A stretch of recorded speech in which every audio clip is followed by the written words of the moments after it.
Bonjour. Peut-on, faut-il réindustrialiser notre pays où, je vous le rappelle, la part de l'industrie dans la valeur ajoutée est tombée en une décennie de 22 à 13%, alors qu'en Allemagne, elle s'est maintenue, elle a même augmenté, elle représente 30% de la valeur ajoutée. Peut-on avoir encore une relation franco-allemande équilibrée? Les industries de défense constituent-elles encore un atout pour notre pays? Pour traiter de ces sujets, Canal Xerfi a invité aujourd'hui un des grands acteurs de l'industrie et de l'économie française de ces dernières décennies. Francis Mer, bonjour. Bonjour. Vous êtes polytechnicien et même X-Mine. Vous avez fait toute votre carrière à 2 ans près dans l'industrie puisque vous êtes entré chez Saint-Gobain à Pont-à-Mousson il y a un peu plus de 40 ans. En 1986, vous étiez alors PDG de Pont-à-Mousson. Le gouvernement de Jacques Chirac vous confie la présidence du nouveau groupe sidérurgique né de la fusion entre Usinor et Sassilor. Non, c'est moi qui ai fait la fusion. Oui, c'est vous qui avez fait la fusion. Mais il vous a nommé pour faire la fusion. Oui. Alors, le sauvetage de la sidérurgie sous l'égide et avec les fonds de l'État, je crois qu'on a mis 100 milliards de francs au total dans la décennie, va porter ses fruits. D'une entreprise moribonde, vous allez faire un leader mondial. Comme quoi, il n'y a pas de secteur condamné. Et en industrie, vous l'avez souvent répété, rien n'est définitif. En 1995, c'est la privatisation. Et début 2002, la fusion avec le luxembourgeois Arbed et l'espagnol Aceralia, qui donne naissance à Arcelor. Vous vous sacrifiez alors sur l'autel de cette fusion, que vous jugiez indispensable. Vous abandonnez la présidence exécutive, le pouvoir managérial, et le siège de la nouvelle entreprise part à Luxembourg. 4 ans après, vous n'êtes plus là. Vous n'êtes plus non plus à Bercy, puisque vous avez été pendant 2 ans ministre de l'économie et des finances de Jacques Chirac. Et Arcelor va se faire croquer par Mittal. Alors, comment avez-vous vécu cette OPA qui se traduit finalement par la perte d'une des multinationales françaises les plus prestigieuses? Je pense, si vous voulez, que si j'étais resté aux manettes, l'histoire n'aurait pas été celle-là. Parce que ça s'est joué, en fait, dans une compétition entre un entrepreneur que je respecte beaucoup. Mittal. Et des Russes.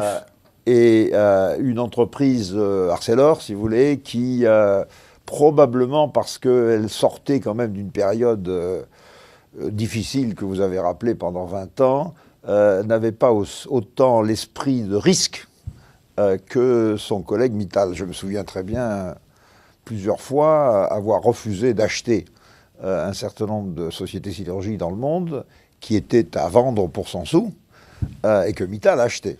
Je me souviens aussi quand même, dans l'autre sens, d'un moment où, quelques années avant les événements que vous avez évoqués, Mittal est venu me voir en me disant « j'ai besoin de vous parce qu'autrement mon château de cartes va s'effondrer », etc., etc.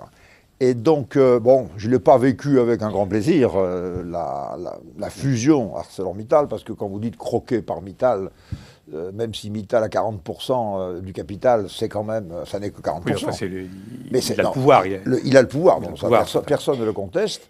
Et c'est quand même un grand industriel, Mittal, si vous voulez, qui a complètement viré sa cutie en ce qui concerne la stratégie de la sidérurgie, qui a anticipé sur les événements en commençant à s'intégrer en amont, c'est-à-dire à reconstituer le tissu sidérurgique qui existait avant la crise de 1970. Et aujourd'hui, je trouve que le groupe ArcelorMittal est un groupe qui reste encore pendant quelque temps le premier mondial, tant que les Chinois n'ont pas augmenté leur capacité, mais qui se débrouille très bien, y compris en France. Donc, même si je suis un peu triste d'avoir vu partir les centres de décision, c'est une entreprise très bien gérée, où il y a encore beaucoup d'ingénieurs et cadres français formés à Arcelor qui sont aux manettes. Et c'est une entreprise qui doit continuer à apporter sa contribution, y compris au territoire français, puisqu'on parle de la France. Est-ce que ce n'est pas un peu la peau de chagrin? Non. Non, je ne pense pas. Quand vous voyez Aperam, là, qui vient d'être scindé, avec comme patron un ancien gars, disons, d'Arcelor, de français, entre guillemets, moi, je ne suis pas inquiet, si vous voulez, sur la capacité d'ArcelorMittal de continuer à exister de manière très compétitive en France et ailleurs, et avec beaucoup de cadres français. l'essentiel de la matière grise quand même d'ArcelorMittal, elle vient de Arcelor.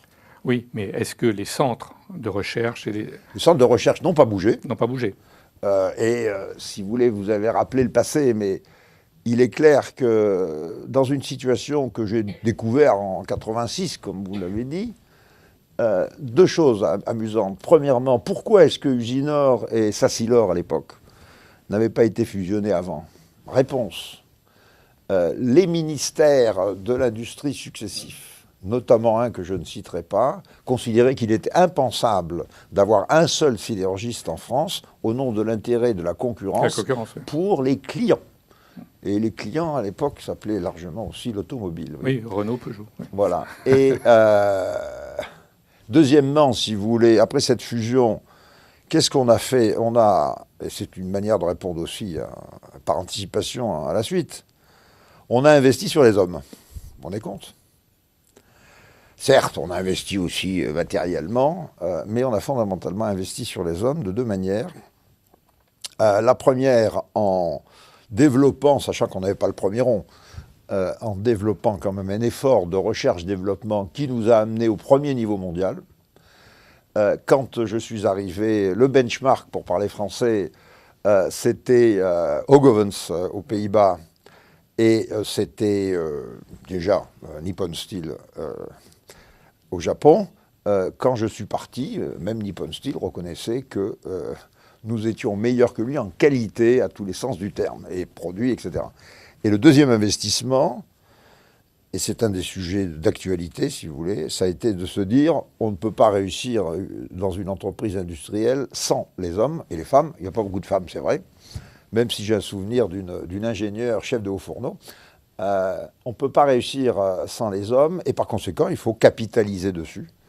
Nous avons investi systématiquement, je dis pas dépensé, investi systématiquement pendant au moins 10 ans, 8% de la masse salariale. Dans la formation. Ce qu'on appelle la formation, le mot est idiot, parce que former, ça veut dire mettre en forme. Alors, c'est pas au sens sportif, et c'est au sens encadré. De même que le mot cadre n'est pas bon, parce qu'encadré, c'est pas tout à fait ce qui compte aujourd'hui. Au contraire, il faut avoir beaucoup de dynamisme. Mais ceci étant dit, à travers cet effort énorme, significatif, qui nous distinguait complètement de tous les autres, et nonobstant les... Y compris de ThyssenKrupp Non, mais ThyssenKrupp, oui, parce qu'on rattrapait un retard. ThyssenKrupp, lui, dans la continuité, s'était toujours arrangé, comme les entreprises allemandes en général, d'avoir un personnel de qualité formé. Nous, il fallait qu'on rattrape. On a rattrapé avec les mêmes. Ce qui est intéressant au point de vue pédagogique, les mêmes personnes. Les mêmes personnes. Et c'est très gratifiant. Non, mais ça confirme ce que vous dites toujours, s'il n'y a pas de secteur condamné, il n'y a pas de secteur qu'on abandonne définitivement, avec de la technologie, et de l'innovation, du temps. Et des hommes. Et des hommes. Des hommes, mais au sens de tous les opérateurs. Mais une vision long terme. Voilà. C'est pas tout à fait le sujet actuel du monde capitaliste. Oui, ça dépend. Alors, on arrive au problème avec l'Allemagne. L'Allemagne, elle, se donne du temps, non, généralement? L'Allemagne, si vous voulez, moi j'ai une vision très peut-être originale de l'Allemagne, c'est que l'Allemagne est tétanisée par ce qu'elle a fait il y a 70 ans. Tétanisée. Et elle continue, année après année, méthodiquement, à travers des manifestations, à enseigner aux jeunes Allemands, qui n'ont pas connu ces événements, ce que la population allemande a été capable, entre guillemets, de faire. Et donc l'Allemagne, si vous voulez, cultive son passé, contrairement à la France, pour exorciser ce passé, et en même temps, pour se dire, il faut qu'en tant qu'Allemands, nous grandissions, après tout c'est normal, mais il nous est quasiment interdit, et on s'interdit nous-mêmes, de parler de l'Allemagne. Donc, d'un propos délibéré et assez conscient, tous les Allemands ont choisi un sujet qui s'appelle l'entreprise. Leur grand groupe et leur Mittelstand. Non, mais ce n'est pas uniquement les grands groupes. C'est l'entreprise et le cœur non seulement de l'économie allemande, ça va de soi, mais le cœur de l'ambition allemande, c'est à travers la réussite des entreprises allemandes que l'Allemagne se reconstruit comme pays. Ce sont les entreprises qui représentent finalement l'intérêt national de l'Allemagne. Exactement. Oui. Et ça, bon, c'est une conviction personnelle, mais marquée, qui explique beaucoup de choses, si vous voulez. Non seulement pour les grands groupes, les Thyssen et autres, Bosch, Siemens et consorts. Non, il n'y a pas de problème. Mais, comme vous l'avez dit, dans le fameux Mittelstand, Mittelstand, ça veut dire bourgeoisie. Bourgeoisie. Vous voyez, en France, utiliser le mot bourgeois. Il y a les bourgeois de Calais, vous êtes rue de Calais, mais enfin, la bourgeoisie allemande se sent responsable pour elle-même, mais aussi pour leur pays, se sent responsable de développer, si vous voulez, leurs entreprises dans la continuité. Et quand vous reprenez l'exemple d'Usinor, si vous voulez, il n'y a pas de miracle. Hein. Il a fallu 10-15 ans pour remonter une entreprise sidérurgique, la faire se développer, etc. 15 ans. Dans le monde actuel, avec les règles absurdes qui ont été imposées... Par les anglo-saxons. Ben non, par qui, si vous voulez. Je suis assez dur là-dessus, si vous voulez. C'est le monde financier qui... c'est pas les anglo-saxons. Le monde financier, y compris européen, a réussi à prendre le pouvoir.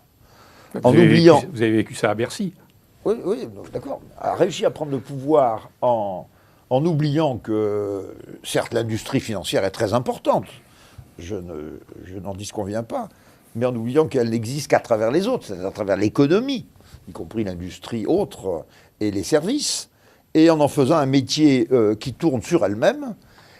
Ce métier a réussi à attirer finalement l'adhésion des dirigeants d'entreprises au sens large du terme, par des méthodes qui s'appellent les options d'action, où pile je gagne et face tu perds, qui sont scandaleuses, intellectuellement scandaleuses, inacceptables. Et ce monde financier, si vous voulez, a tiré tout le monde vers le court terme, vers ma réussite, ma rémunération, en oubliant finalement que qu'est-ce que c'est qu'une entreprise? C'est une somme de personnes qui doit justifier son existence en moyenne en gagnant plus d'argent qu'elle n'en perd, car autrement elle pompe sur le reste de la communauté, et qui d'autre part a une ambition, c'est de construire un projet, une vision, mais construire avec des personnes, et pas uniquement pour quelques personnes. Je crois qu'un jour, dans un colloque où il y avait Ernest-Antoine Sellière et Denis Kessler, vous les avez un peu apostrophés en disant « n'oubliez pas vos salariés ». Il paraît que c'était avant 2008. Ça les a un peu choqués. Mais non, mais regardez la situation actuelle, y compris dans notre pays, si vous voulez, ou y compris dans les médias. On ne parle pas souvent, disons, des salariés. Et le mot salarié, si vous voulez, j'aime pas ce mot. J'aime pas ce mot parce que certes, il y a des gens qui travaillent pour gagner leur vie, mais ces gens sont des personnes qui sont toutes différentes les unes des autres et qui ont un potentiel d'engagement dans leur entreprise qui est considérable, si du moins l'entreprise s'organise à cette fin. Or, quand on regarde les salariés, on veut dire immédiatement masse salariale, c'est un coût. Donc il faut le réduire. Jamais l'homme ne peut être considéré comme un coût. L'homme est une ressource de sa propre personne, si vous voulez. L'engagement, moi j'ai eu des exemples, y compris récemment dans Safran, c'est plutôt sympathique d'ailleurs, d'engagement de personnel autour de mieux faire, de changer l'organisation, de se faire plaisir à soi-même en démontrant à ses boss ou à ses managers qu'eux, ils croient savoir, mais c'est ceux qui font qui en savent plus que ceux qui disent comment faire. J'ai eu des démonstrations spectaculaires, y compris de femmes, y compris au Mexique, y compris bien sûr en France aussi, où dès lors que vous créez un environnement dans une entreprise, quelle qu'elle soit, même de service, qui se prête, si vous voulez, à la prise d'initiative, au sens des responsabilités collectives, à la reconnaissance de l'autre. Mutuel. À la reconnaissance de l'autre, si vous voulez. C'est-à-dire, l'autre, vous êtes quelqu'un différent de moi, mais vous existez, vous savez des choses. Et il faut qu'entre nous deux, on bâtisse quelque chose dans l'intérêt gagnant-gagnant de vous et de moi. Mais dès lors que vous créez ces situations, à ces entreprises, je vais m'amuser, rien d'impossible. Rien n'est possible. Mais Où que ce soit. Oui, mais c'est cet état d'esprit qu'on a perdu. Alors, notamment on l'a eu, France. à mon avis, il y a longtemps. On l'a eu dans les 30 Glorieuses, on l'a eu encore dans les années 80, 90, et puis ça s'est estompé. Oui, on a perdu à cause de cette dérive et l'Allemagne ne l'a pas perdu. Jamais. Ils n'ont pas perdu. Jamais. Et ça, c'est la grande mérite des Allemands. Est-ce que ce n'est pas là une des raisons de leur, disons, de leur avantage depuis une dizaine d'années par rapport à l'économie française? Les Allemands, ils gèrent au sens complet du terme. Le mot gestion n'est pas un très bon mot. Enfin bon, on l'utilise. Ils managent là. Vous savez que le manager, c'est un mot français. Et qu'on utilise à tort, si vous voulez, actuellement, indépendamment de l'accent, ce mot, parce que le manage, c'est la traduction de manège, avec l'accent anglais, ça fait manage, et puis c'est revenu donc manager. On l'utilise à tort parce que le manège, c'était le gars qui dressait les chevaux. Oui.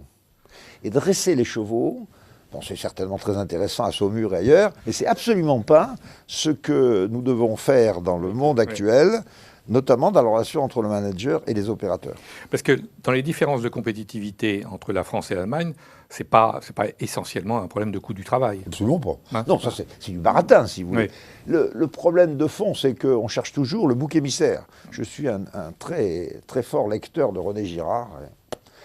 Et il est clair, si vous voulez, quand vous voyez le comportement de toutes les entreprises françaises, la plupart des entreprises françaises, c'est pas de ma faute, c'est la faute de l'autre. L'autre, c'est l'État, c'est le choix collectif, c'est les 35 heures, c'est la protection sociale, etc. Moi, si j'étais libre, je ferais beaucoup mieux. Et comme je ne suis pas libre ni responsable, je vais faire ça ailleurs. Parce qu'en gros, c'est ça que ça veut dire. Oui.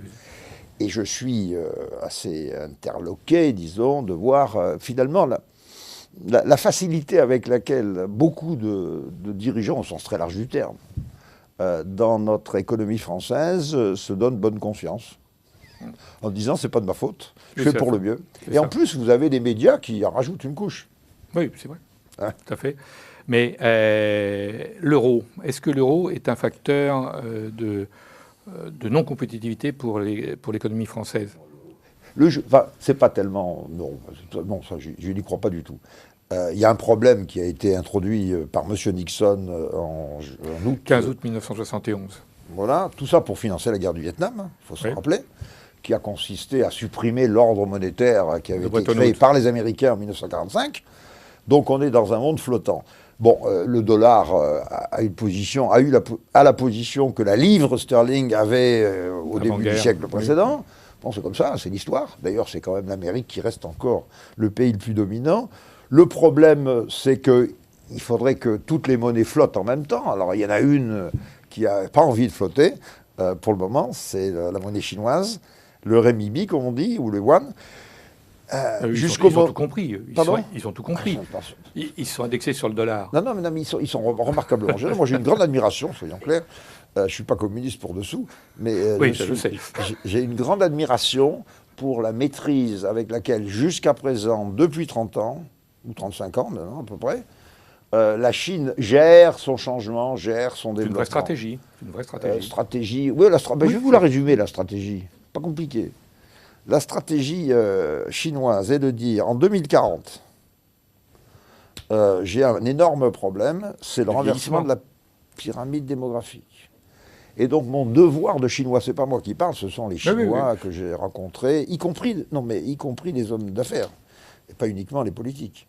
Mon devoir, face à mon pays, c'est de développer au maximum, pendant les 30 ans qui restent, mon pays, pour que je sois en mesure, que ce pays soit en mesure en 2040 d'apporter un minimum de protection sociale, retraite, santé, etc., à mes vieux.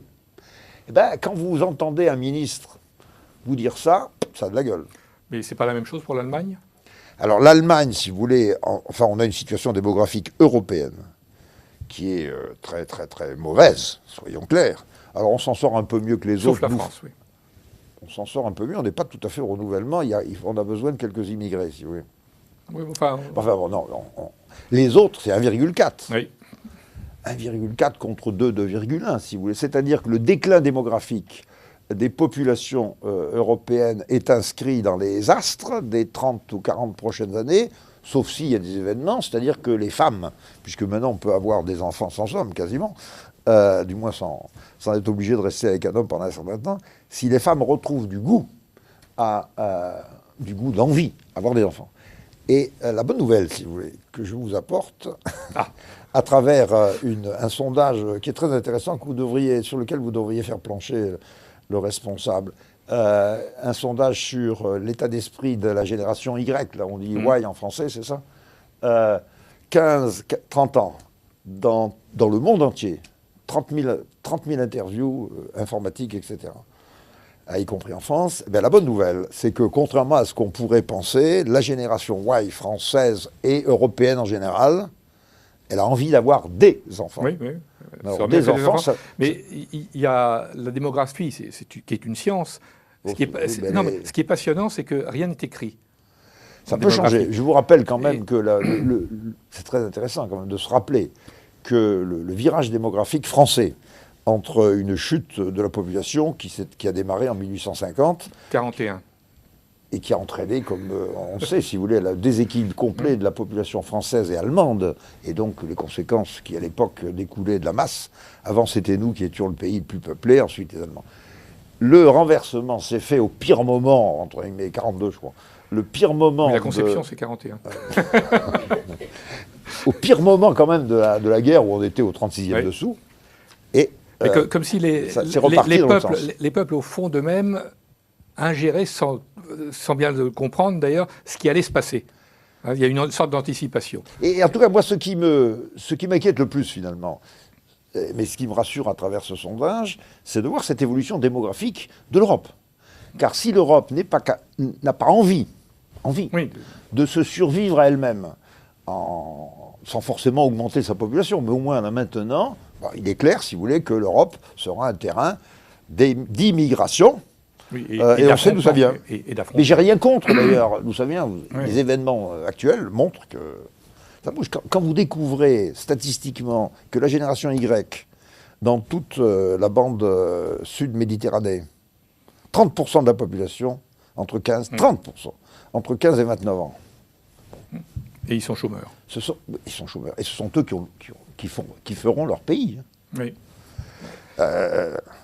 Mais donc, pour revenir à l'Allemagne, si vous voulez, la grande chance de l'Allemagne, enfin, je ne vais pas vous dire ça, c'est un peu provocateur quand même, c'est d'avoir réussi à surmonter de manière superbe à la fois, disons, son propre comportement intérieur, et deuxièmement, les deux handicaps, si vous voulez, que les Alliés, dont nous faisions partie, lui ont imposé en 1945. Parce qu'au cas où vous ne le sauriez pas, la cogestion, Mitbestimmung, a été imposée par les Américains, au nom d'un argument jamais, dans ma mentalité américaine, jamais une entreprise ou un pays soumis à la cogestion entre le personnel et les patrons, etc., jamais ce pays ne pourra se redresser. Ils ont réussi à en faire un fantastique atout. Un effet de levier, oui.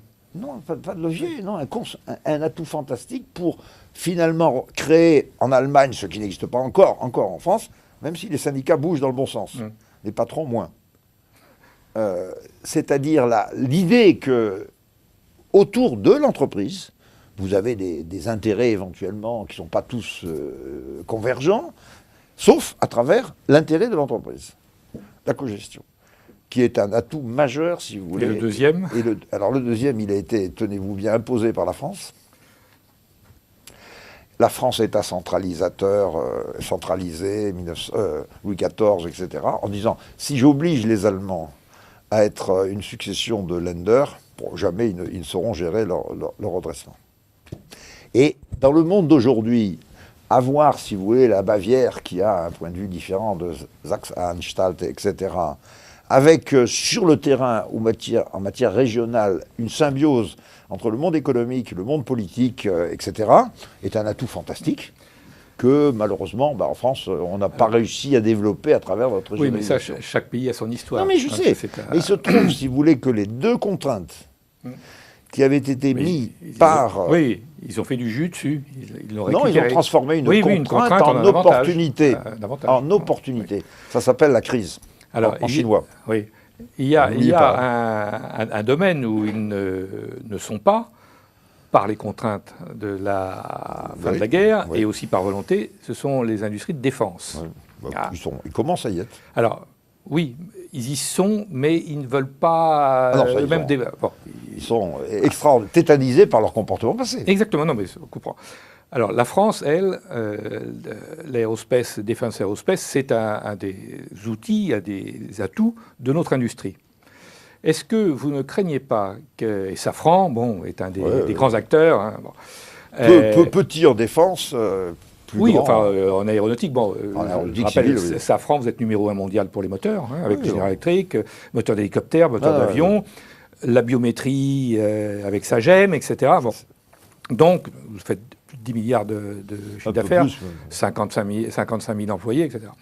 Donc, est-ce que vous ne craignez pas qu'à coup de restrictions budgétaires, avec une absence de vision stratégique de notre pays, progressivement, on perde cet atout que représentent nos industries de défense et aéronautique? Bon, il est clair, si vous voulez, d'abord que l'atout français a été bâti, grâce aussi à beaucoup d'initiatives françaises, quand même, sympathiques et des gens efficaces, au détriment, entre guillemets, d'une distribution plus normale des activités de défense en Europe. Il y a deux pays, entre guillemets, les vainqueurs, qui en ont profité, Angleterre et France. Les deux pays vaincus, parce qu'on parle d'Allemagne, mais on oublie, entre guillemets, l'Italie. L'Italie, oui. Se sont fait laminer pendant des années. Et donc les deux pays, à juste titre d'ailleurs, ont envie de remonter. Bon, de revenir à un certain niveau, d'une manière très prudente en ce qui concerne ces deux pays, parce qu'ils ne sont pas très fiers, disons, de ce qu'ils en ont fait dans le passé. Face à ça, la restriction budgétaire mondiale, pas mondiale au moins occidentale. Sauf en Chine. Occidentale. Sauf en Chine, ne peut qu'amener, si vous voulez, une bonne nouvelle, à savoir tous les sujets qu'on devrait traiter ensemble. Maintenant, on n'a plus le choix. Ou bien on ne les traite plus du tout, ou bien on les fait ensemble. Ce qui, vu par moi, c'est plus facile à dire qu'à faire ensuite, crée une opportunité pour relancer dans le domaine, si vous voulez, politique, une dimension militaire à l'Europe. Et donc c'est essentiellement du franco-allemand, du franco-anglais. Ouais, mais enfin il y a aussi du franco-italien, enfin j'ai quelques idées. Avec Alenia. Il y a des choses, si vous voulez. Et si on arrivait, grâce à la contrainte, à transformer la contrainte en opportunité, comme je l'ai dit tout à l'heure à propos de l'Allemagne, pour découvrir que finalement on partage entre ces quatre pays, disons, un petit peu l'Espagne, mais on partage, si vous voulez, un intérêt commun en tant que pays, en tant qu'entreprise, à condition qu'on surmonte nos égoïsmes, etc., à ce moment-là, j'apprécierais beaucoup ces contraintes budgétaires parce qu'elles auraient été la condition nouvelle permettant de bouger au-delà, disons, de ce qu'on a fait ou n'a pas fait jusqu'à présent. Est-ce qu'il ne faudrait pas déjà qu'on se rapproche un peu plus entre acteurs français ? En principe, ma théorie, c'était de dire, avant d'aller chasser, disons, ailleurs, il faut d'abord avoir fait le ménage dans son pays. Et là, apparemment, ça n'en prend pas tellement le chemin, non ? Bon, je ne rentre pas dans le détail. Non, mais ce qui est clair, c'est que moi j'ai l'impression, alors c'est moi qui vais parler, que Dassault, qui est dans l'intérieur de, enfin plutôt EADS est chez Dassault, 49%, aucun pouvoir, et Dassault n'a pas vraiment choisi ce qu'ils veulent faire. Se mettent-ils maintenant définitivement dans le civil, en abandonnant le militaire, ou continuent-ils de garder un pied dans chaque camp, etc. Or, c'est un sujet de fond, non ? Ah oui, mais n'oubliez pas que Dassault est un client, et un client potentiel ou un client tout court, disons, de Safran, donc n'attendez pas de moi de commentaires. Écoutez, mais je comprends très bien. Faut être correct. Non, mais c'est vrai qu'on a l'impression que, à une époque, les industries de défense s'entendaient, dans tous les sens du terme, notamment l'exportation. Voilà. Et aujourd'hui, on a l'impression qu'il n'y a plus de France Inc. Il n'y a plus d'action commune, on se tire dans les pattes. Peut-être ça tient aussi au fait qu'il y a eu des changements de dirigeants et tout, mais c'est plus... C'est vous qui parlez. Je ne vais pas continuer. Mais alors, on va terminer. Un mot, parce qu'on en a parlé tout à l'heure. Je crois que vous avez été très convaincant sur l'idée de la formation. Je crois qu'à un moment, avant d'être nommé ministre de l'économie et des finances, vous avez failli être ministre de l'éducation. Vous auriez bien aimé être ministre de l'éducation. Ça ne s'est pas fait. Non, bon, ça ne s'est pas fait pour... J'ai fait autre chose. Je crois personnellement, si vous voulez, que l'éducation, c'est avec la natalité, c'est la même chose d'ailleurs, les deux sujets de long terme qui font ou défont, relativement parlant, si vous voulez, un pays ou une zone. Déjà, je suis convaincu que si on savait, dans les entreprises, pour revenir aux entreprises et à la compétition, etc., si on savait découvrir le niveau de connaissance qui existe d'ores et déjà dans tous les gens qui sont employés en France, mais qui n'est pas sollicité, puisqu'on continue à organiser nos entreprises, quelles qu'elles soient, et pas uniquement industrielles, autour de l'idée du poste et du taylorisme et de la distribution des tâches et de la répartition, alors que on vit dans un monde avec une révolution technologique qui oblige à repenser tout. Je pense, si vous voulez, que déjà, on pourrait faire mieux que ce que nous faisons au point de vue économique. Deuxièmement, quand on se projette dans le futur, 2040 ou 2050, bon, il est clair que le succès d'une population, donc d'un pays et donc de ses entreprises, découlera de plus en plus, compte tenu de la mondialisation, etc., de la compétition, de plus en plus de la qualité, finalement, qui aura été donnée en matière d'éducation des jeunes et des moins jeunes, c'est-à-dire tout au long de la vie. Ça me paraît évident. Donc, s'il y avait un seul sujet à traiter en France, ça serait celui de l'éducation. Le problème, c'est que je ne vais pas comparer l'éducation avec la sidérurgie, mais ce sont des sujets, si vous voulez, qui demandent du temps. Long terme. Du long terme, une vision, une continuité dans l'approche, la conduite d'un changement avec éventuellement des erreurs, des expérimentations, etc. Et tout ceci dans un monde, entre guillemets, démocratique où finalement la pensée politique est renouvelée assez souvent, c'est très difficile à mettre en œuvre. Et c'est un des problèmes, si vous voulez. Ou bien on fait passer le sujet, disons, dans le monde privé. Parce qu'après tout, si vous voulez, on pourrait se dire, Jules Ferry, c'est vrai, mais relançons quand même la mécanique de privatisation de l'éducation nationale, et il y aura des tas d'initiatives de gens qui diront, j'ai envie de... Et à ce moment-là, peut-être que cela donnera du sang neuf, si vous voulez, à l'approche éducative. C'est peu probable parce qu'on est en France. Ça, oui. Non, mais c'est peu probable, on est en France. Ça fait partie de nos valeurs, si vous voulez, éducation nationale. Mais quand on dit éducation la même pour tous, si vous voulez, dans le système actuel, où finalement c'est l'individu qui se retrouve de plus en plus responsable de lui-même, quels que soient les efforts qu'on a fait pour l'amener à user ses responsabilités de manière efficace, dans ce système, la manière dont on gère l'éducation dite nationale en France, avec une armée de profs, j'ai rien contre ces profs. Je suis personnellement inquiet du renouvellement des profs, en sens que, vu la manière dont ça se passe actuellement à travers mes petits-enfants dans les collèges et à l'école, je me dis, mais pourquoi y a-t-il encore tant de jeunes qui ont envie de devenir profs ? Et vous vous rendez compte ce qui se passe si la machine se désamorce, c'est-à-dire si la qualité de nos enseignants baisse, oui. Alors c'est le désastre absolu. Donc je dis, moi, repenser en continuité le système d'éducation en France, ça devrait être la tâche prioritaire de n'importe quel gouvernement. Bien. Francis Mer, merci. Je vous en prie.